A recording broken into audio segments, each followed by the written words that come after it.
శాపాలు రావద్దని ప్రార్థన చేస్తున్నారు, శాపాలనే ఇంట్లో పెట్టుకొని నమ్ముతున్నారు.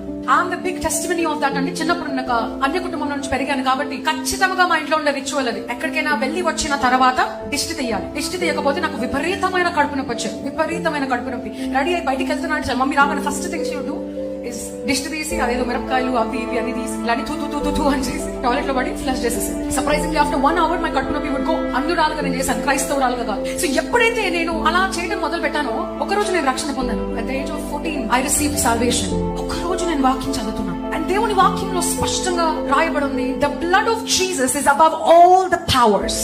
యేసు రక్తము అన్ని శక్తుల కన్నా గొప్ప శక్తి, గొప్ప నామం. ఒక రోజు నేను దేవుడి ఎదుట అడిగాను, దేవా నన్ను క్షమించు, నీ నామం ఎరిగిన తర్వాత నేను దూషించాను, నీ శక్తి కన్నా సాతాను శక్తికి ఎక్కువ నేను విలువించాను, నన్ను క్షమించయ్యా.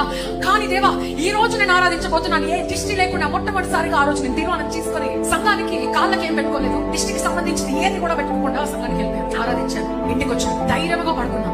ఆ రోజు నుంచి ఈ రోజు వరకు కడుపు నొప్పి అంటే ఏంటో నాకు తెలియదండి. Come on, put your hands together for Jesus. యేసే రక్తాన్ని నమ్మాను కాబట్టి ఆయన శక్తులు నా పైన పనిచేయటము ఆగిపోయాయి.